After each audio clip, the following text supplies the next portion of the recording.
Welcome back to Webcertain TV. I'm Gemma Houghton. Today my guest is Beth James, who's the Head of Brand and Culture at Hungry House, an online food ordering platform. And today we're going to talk about brand repositioning and how the brand went about doing that in the UK market. So hi Beth, thank you for being here. No problem, it's good to be here.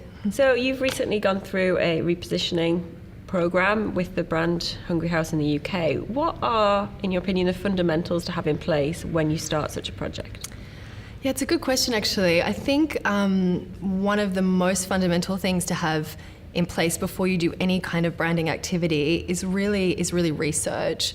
So the first step for us with our recent repositioning was a whole lot of research. We basically, we looked at the competitive environment. So the first thing is competitor overview, looked at what competitors were in the market, what were they saying, what were they doing, how are they talking to their customers, where are they, just get a really good read on where our competitors are at and how they're talking to the customers. And what that does is it kind of opens up a space. You start to see a space opening up in the marketplace that you could actually play in, and maybe the part where your brand could slot in. And then the second phase of that is the audience research. So that's where you really take the time to get to know your audience. So I guess that means like pretty serious customer analysis, focus groups, surveys, just really taking time to understand the needs, the desires, the behaviors, the perceptions of your audience. It's one of the most key things, I have to say, because getting in the mind of the consumer helps you understand how you can play a role in their lives. I would say the first step is research. Get a view of the competitive landscape, try and understand who your customers are, and gather some insights. And then you can create a campaign that's driven from that insight, which is going to be much more tangible and real and true in the end. What are the reasons for embarking on a repositioning in the first place? Obviously, it's not a launch, the brand exists already. So what causes you to think we need to do something here and make some changes? Yeah, it's a good question. I think, to be honest, with our situation, as with many brands, is the competitive landscape just was getting very aggressive. Yeah. And I've worked in the category for about 4 years, and the job used to be much more around that we had to do in marketing. The job we had to do was much more around education and awareness, telling people this is who we are, this is what our service offers, because people were not so familiar with online food ordering. They didn't even really know that you could order food from an app. They were used to using the phone. So the job used to be about education, and now the job is much more about explaining why we are the number one choice, because there are so many competitors in the marketplace. So the challenge really changed. It was kind of proving why we were the number one, why people needed to use us, rather than educating them about what our product benefit was. And that was a result of a very crowded marketplace. So I would say that when a marketplace is crowded and then there's more and more competitors, you really need to find your position, stake your claim and take ownership of something. And of course, that's with a repositioning strategy, that's a great way to kind of take a fresh look at what you're doing and work out where you can slot in, like you say, and where you can stand out. So what do you think are some of the key tactics that a brand should be using when you're trying to stand out from the noise and really say, look, we're here and we're great and you should be using us? I would definitely say one of the big buzzwords at the moment, but it's a buzzword because it's true. It's empathy. So what is empathy? It's really an understanding of another person, of their needs, of their desires, of their behaviours. So if you can, in branding terms, moving away from human terms and using empathy in a brand or consumer sense. Understanding your customers' needs, understanding where they're at, understanding how your product can actually fit into their lives. It's a big shift for a lot of marketers who generally kind of, they're always got the business, the brand hat on. They're thinking from inside the brand or inside the business.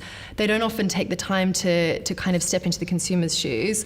So empathy is super important. And I think if you take the time to kind of understand the needs, and if you can find a way to be empathetic to what they need, then you're definitely going to be able to create communication that resonates with customers, that actually it just automatically feels more true because it's empathetic to their needs or their situation. So I would say a big focus should be empathy, and how can you be empathetic to your customers' needs.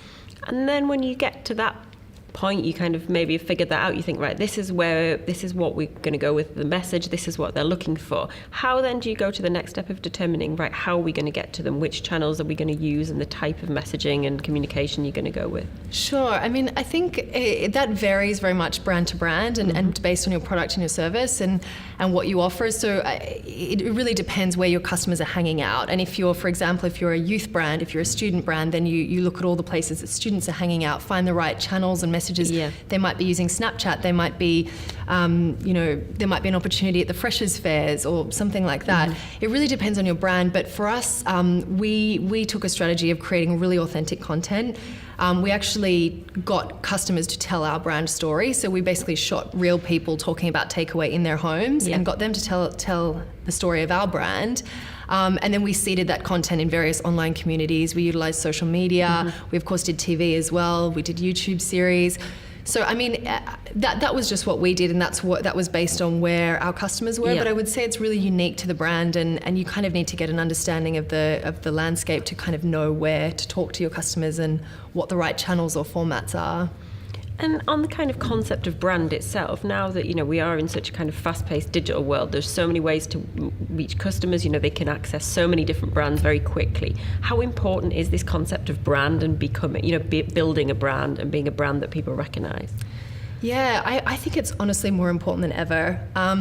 But people often think that it's kind of dated in a way because brand's been around forever and it's sort of, it's hotly... It's not on vogue, is it? No, totally. And it's been talked about since the dawn of time. And brand, we're kind of sick of it.